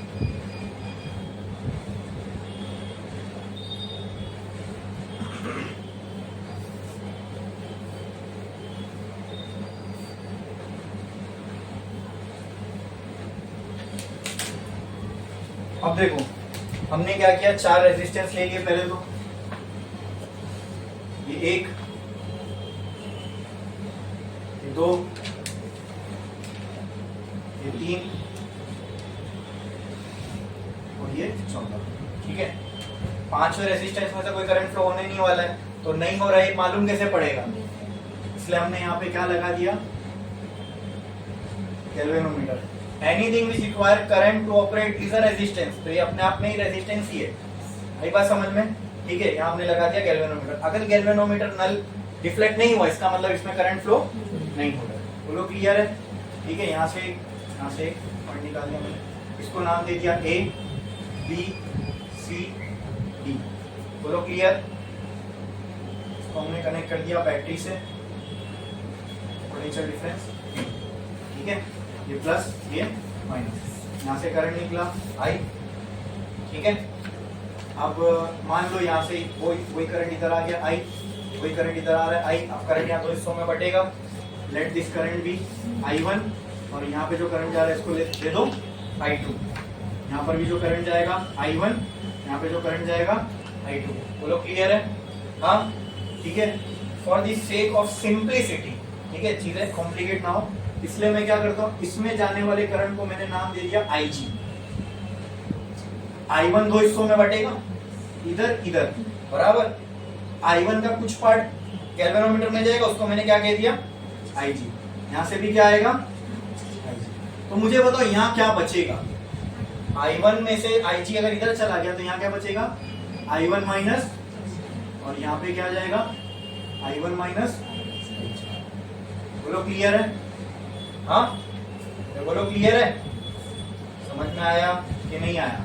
हाँ अब गौर करो, यहां से यहां क्या जाएगा I2 प्लस IG, है ना, ये दोनों मिलके इधर जा रहा है, यहाँ पे क्या जाएगा I2 प्लस IG। यहां जाके ये दोनों मिलने वाले हैं, तो चेक करो ये दोनों ऐड हो जाएंगे, क्या आएगा I1 minus IG plus I2 plus IG, IG cancel, I1 plus I2, यही बचना चाहिए था यहाँ के, क्योंकि देखो I1 ही दो हिस्सों में बैठा था, मतलब यहाँ आएंगे तो I1 प्लस I2 बच जाएगा, और वही I है, वही I है। तो क्या यहाँ पे फिर से ये करंट I बनने वाला है, ये करंट I,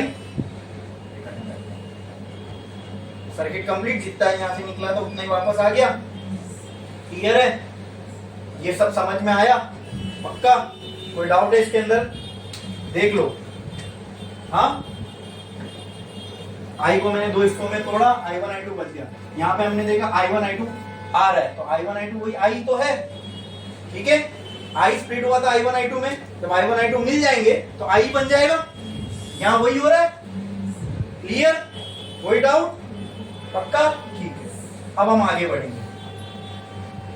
अब ये रेशियो, अब हमने ये वोल्टेज वगैरह इसमें वेरी किया, और अब हम ये मान के चल रहे हैं ये गैल्वेनोमीटर डिफ्लेक्ट नहीं हो रहा।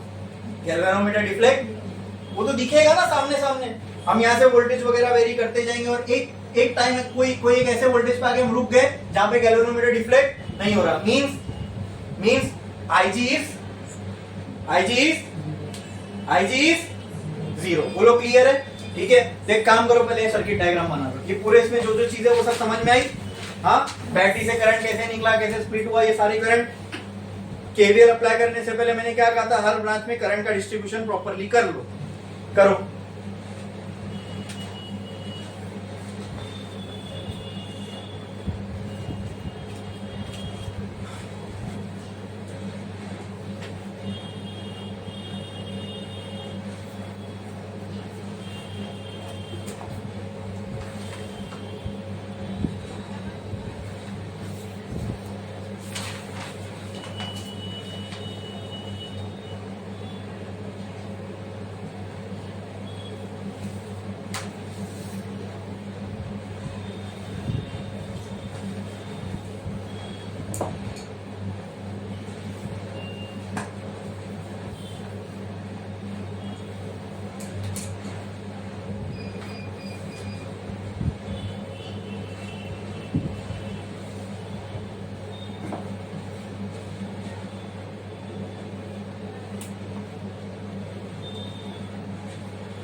बना लिया आपने?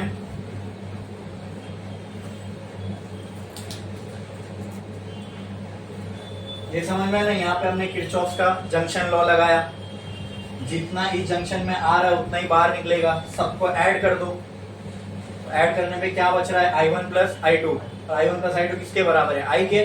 तो यहाँ से क्या निकलेगा, आई करंट निकलेगा, वापस पहुंच गया सर्किट। क्लियर है? बड़े आगे। अब इस सर्किट डायग्राम के नीचे एक लाइन छोड़ो, स्टार डालो और लिखो, in the above circuit if galvanometer shows no deflection, in the above circuit if the galvanometer shows no deflection it means that Ig is equal to 0। मतलब डायरेक्ट ऐसा लिख देना, it means that Ig is equal to 0।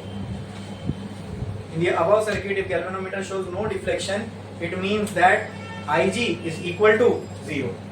ठीक है, अब हमें proof करना start करना है। हम ये मान के चले कि गैल्वेनोमीटर 0 डिफ्लेक्शन शो कर रहा है, ठीक है, तो Ig कितना होगा, 0। अब हम किरचॉफ वोल्टेज, कोई भी दो लूप कंसीडर करो, उसका हम वोल्टेज लॉ अप्लाई करेंगे, ठीक है। इसलिए मैंने पहले वोल्टेज लॉ की जितनी क्लैरिटी आपको दे दी, ठीक है। अप्लाइंग, पहले एक बड़ा वाला लूप ले लेते हैं। अप्लाइंग KVL इन लूप, बड़ा वाला लूप दिख रहा है, A B C D A, A B C D A।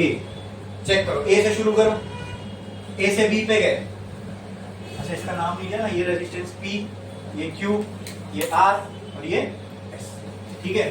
तो यहां से यहां पे गए तो क्या आएगा, delta VP।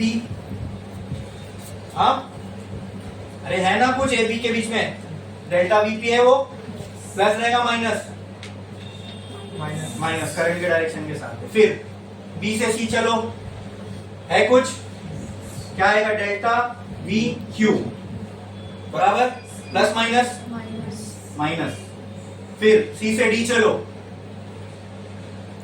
Delta VR plus minus, check करो, प्लस ऑपोजिट है ना करंट, ठीक है। अब देखें यहाँ काम आ रही है ना वो सब चीजें, ठीक है। अब आगे बढ़ो, डी से A, delta VS plus minus plus और कुछ इक्वल टू 0। बोलो क्लियर है, ये समझ में आया? वैल्यूज पुट करते जाओ, माइनस डेल्टा VP क्या है, I1 इंटू P, अरे बोलो I1 into P minus delta VQ, क्या आएगा इधर पे, चलो मैं यहाँ direct I1 minus IG into Q, next plus R, I2 plus IG into R plus, बोलो I2 into S equal to 0। अब जो ब्रैकेट में है मल्टीप्लाई कर लो, अरे बोलो क्लियर है, ठीक है। तो क्या आ जाएगा, ये माइनस I1P, ये ब्रैकेट ओपन। अच्छा पहले देखो, ये Q अंदर जाके मल्टीप्लाई होगा तो I1Q माइनस IGQ, ठीक है। और ये माइनस इसको लगेगा तो माइनस I1Q बचेगा, फिर ये माइनस प्लस IGQ। बोलो क्लियर है? हाँ, नेक्स्ट प्लस, इसको तो टेंशन नहीं, I2R plus IGR plus I2S equal to 0। अरे बोलो क्लियर है? इसमें से जहां जहां IG है क्या उसको हम 0 ले सकते हैं? हाँ, here IG is equal to 0, therefore क्या बचेगी इस इक्वेशन में, ये वाली इक्वेशन में, बोलो माइनस I1P, फिर माइनस I1Q, फिर प्लस 0 छोड़ दो ना, उसको हटाओ, लिखू यहाँ 0, लिखू चलो लिख लेता हूँ, प्लस 0 प्लस ये I2R, फिर प्लस IG है ना, अरे बोलो, प्लस I2S इक्वल टू 0। क्या क्या बच रहा है अब, minus I1P minus I1Q plus I2R plus I2S equal to जो माइनस वाले सबको वहां फेंक दो, क्या बचेगा? I2R plus I2S is equal to I1P I1Q। इसको रहने दो इक्वेशन। बोलो क्लियर है? इसमें किसी को कोई डाउट? अरे बोलो पक्का? पक्का? क्योंकि हमें रेशियो निकालना है। हम क्यों कर रहे हैं? क्योंकि हमें रेशियो निकालना है, हमें दो इक्वेशन चाहिए जिसको हम डिवाइड कर सके। ठीक है, तो कोई भी दो लूप लेके आप कर सकते हो ये। ठीक है, अब एक मैंने बड़ा लूप ले लिया, एक और कोई भी एक छोटा लूप ले लेते हैं। लेट्स से ये वाला A B D A। ठीक है, तो यहां मैं लेता हूं अप्लाइंग KVL इन लूप। क्या है वो? A B D A। बोलो क्लियर? चेक करो, A से B चले, क्या आया? डेल्टा BP प्लस माइनस, फिर कहां चले? A से B से D चले, क्या आएगा? VG प्लस माइनस, फिर कहां से कहां चले? D से A, क्या आएगा? VS plus plus. ये जो तरीका बता रहा हूं ना दोस्तों केवीएल अप्लाई करने का, एकदम सिंपलेस्ट तरीका है। इसको फॉलो करोगे कभी गलती नहीं होगी। ठीक है, ये V वाले स्टेप पहले किया करो। ठीक है, गलत नहीं होगा। VP चेक करो, VP में क्या है? I1 into P minus I1P minus VG क्या आएगा? IG into G। ठीक है, IG इंटू G, गैल्वेनोमीटर का resistance G, plus VS I2S equal to, ये टर्म फिर से 0, क्या बचा? Minus I1P plus I2S equal to, ये वहां जाएगा तो क्या मैं बोल सकता हूं? I2S is equal to I1P। ये हो गई मेरी इक्वेशन 2। और ये देखो I2S और I1P बराबर है, क्या मैं इसको इक्वेशन 1 में पुट कर सकता हूं? बोलो, पुट इक्वेशन 2 इन 1, तो क्या आएगा? देखो मैं यहां करता हूं, क्या आएगा? कोई भी एक को एक की जगह, किसको किसकी जगह पुट करूं? बोलो, I2S की जगह I1P। हाँ, तो मैं I2R plus I1P is equal to I1P plus I1Q। बोलो क्लियर है इतना? हाँ, अच्छा, इसको मैं ऐसा लिख सकता हूं क्या? I2R प्लस I1P, ये I1P इधर आएगा तो माइनस I1P हो जाएगा। इधर क्या बचेगा? ये प्लस ये minus cancel. I2R is equal to I1Q। Let this be equation number 3। बोलो इतना क्लियर है? ये समझ में आया? हमें किसका रेशियो चाहिए? इक्वल आना चाहिए। अगर ये 0 है तो रेशियो इक्वल होना चाहिए। अब हमने 0 माना तो रेशियो इक्वल आना चाहिए, बराबर। 0 मान के ये सब कुछ किया ना, देखो वहां 0 आया, यहां 0 आया IG। ठीक है, तो वो लास्ट में दो इक्वेशन बची है, 2 और 3। डिवाइड करके देखते हैं रेशियो इक्वल आता है क्या। ठीक है, डिवाइडिंग 2 डिवाइडेड बाय 3। इक्वेशन 2 क्या है? I2S और ये I2R इक्वल टू, यहां पे क्या आएगा? I1P और यहां पे I1Q। I2 कैंसल, I1 क्या बचा? S by R is equal to P by Q। ठीक है, तो क्या मैं इसको ऐसा नहीं लिख सकता? देखो, Q को इधर फेंक दूं तो ये हो जाएगा Q by R is equal to P by, इसको अगर ऐसा लिख सकता हूं क्या मैं? P by S is equal to Q by R। Check करो, आ रहा है इक्वल? मतलब ये बात सही है।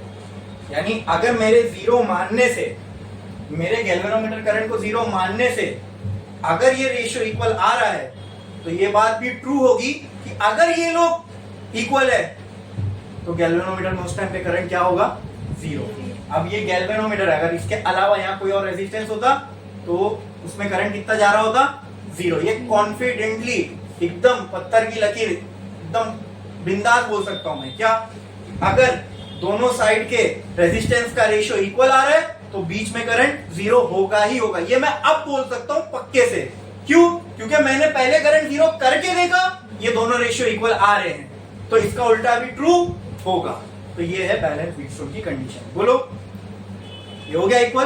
लास्ट में हम लिखेंगे hence we can say that if the ratios of left and the right resistance are equal then the current flowing through middle resistance will be zero.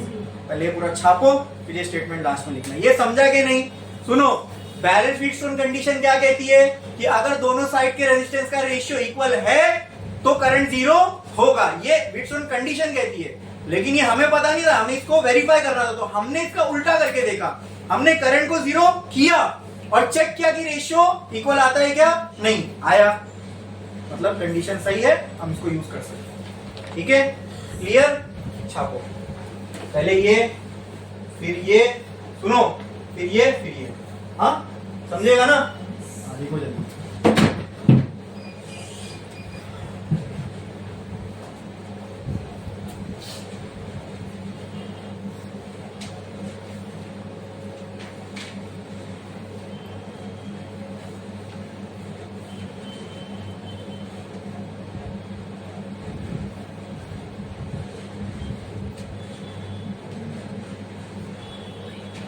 देखो, अगर हो गया जल्दी तो अपन नेक्स्ट टॉपिक स्टार्ट करेंगे, नहीं हुआ तो नेक्स्ट टॉपिक नेक्स्ट लेक्चर।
यहाँ पे हमने क्या क्या समझे ना, इसको यहाँ फेंका और इसको इधर।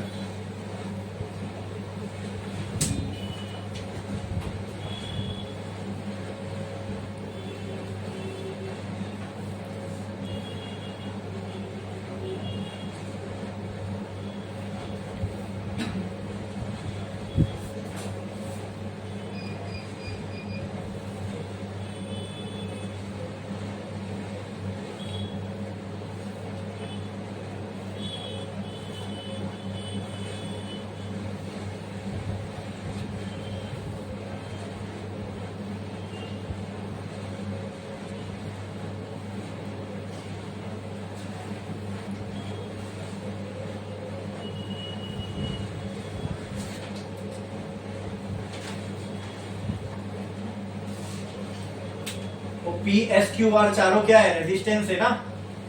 हाँ, याद रखो, नाम दिया हमने रेजिस्टेंस को, R1 R2 R3 R4, ये सब की वजह हमने उनको नाम दे दिया P Q R S.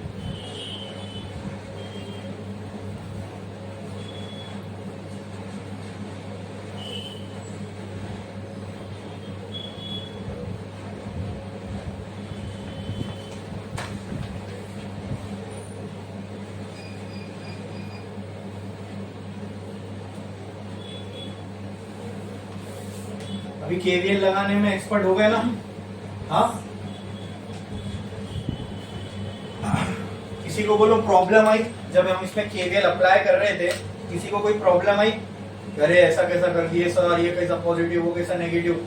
Problem आई? एकदम बेसिक से हमने देखा कैसा कैसा कैसा अप्लाई करना है। तो अब देखो व्हीटस्टोन ब्रिज पे आ गए हम लोग। ठीक है, अब हम इसको डिराइव कर रहे हैं। हो गया लिख के सभी का? हाँ, कितने लोगों का बाकी है? करो जल्दी। देखो, जिनका ये हो गया लिख के वो डब्बे के नीचे लिखो, स्टेटमेंट लिखो। hence from the above equation we can say that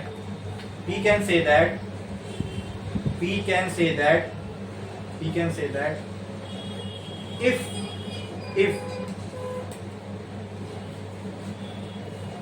the ratio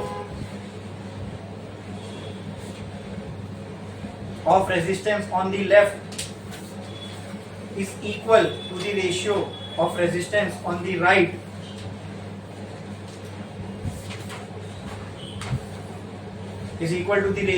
resistance on the right, hence from the above equation we can say that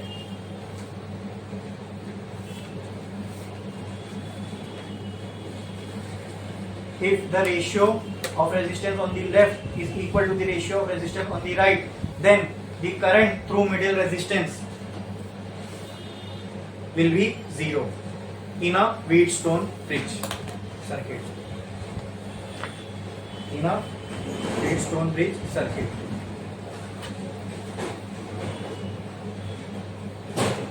Is 0, then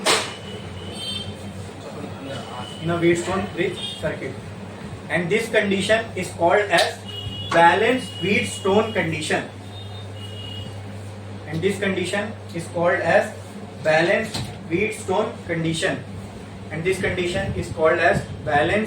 Wheatstone condition. अब इसको करने का है ना एक बहुत आसान तरीका भी है, जिसको हम सिर्फ वोल्टेज के थ्रू कर सकते हैं, 2-3 स्टेप में आंसर आ जाएगा। लेकिन आपकी बुक में उसको केवीएल अप्लाई करके ही किया हुआ है, तो मैंने आपको केवीएल अप्लाई करके बता दिया। बहुत लेंथी प्रोसेस है, ठीक है। इसको बहुत आसानी से किया जा सकता है वोल्टेज डिफरेंस के थ्रू। हमें पता है यहाँ का वोल्टेज सेम होने वाला है, तो वोल्टेज डिफरेंस के साथ हम इसको बहुत इजीली कर सकते थे, लेकिन बुक के अंदर केवीएल अप्लाई करके किया तो मैंने करा, ठीक है। क्या बताता हूँ इससे क्या लिखे थे। Hence from the above equation we can say that if the ratio of resistance on the left is equal to the ratio of resistance on the right, then current through the middle resistance is 0 in Wheatstone bridge circuit, and this condition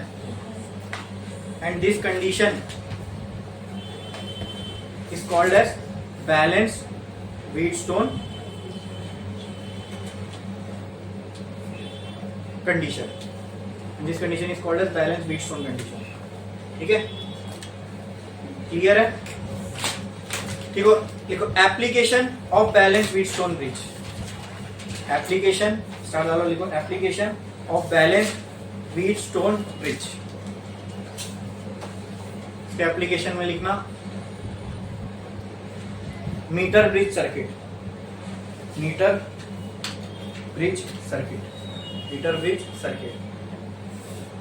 अब हमेशा ऐसी पतंग बनी हुई नहीं दिखेगी। Wheatstone bridge जहां भी हमारी एक आदत बैठ जाती है, Wheatstone ब्रिज जहां दिखा है ऐसी पतंग बननी चाहिए, तो हमेशा ऐसा नहीं मिलेगा, ठीक है। तो हमें समझना पड़ेगा कि ये Wheatstone ब्रिज है या नहीं है, ठीक है। अब Wheatstone ब्रिज की जो कंडीशन है एक्चुअली में कहीं यूज होती है, वो कहाँ पे यूज होती है? Meter bridge circuit. अब ये मीटर ब्रिज सर्किट एक्चुअल का एक सर्किट है, हाँ, जो कुछ चीज मेजर करने के, अननोन रेजिस्टेंस मेजर करने के काम आता है। इसके प्रॉब्लम्स भी हमें देखने अच्छे खासे, और कैसे काम करता है वो भी समझना है। और ये किस पे काम करता है? मीटर ब्रिज किस पे काम करता है? बैलेंस्ड Wheatstone ब्रिज कंडीशन पे, ठीक है। ये एक्चुअल एप्लीकेशन है बैलेंस्ड Wheatstone ब्रिज कंडीशन का, ठीक है। तो हम देखेंगे ये कैसा काम करता है, लेकिन अगले लेक्चर में, ठीक है। आज के लिए बस इतना है।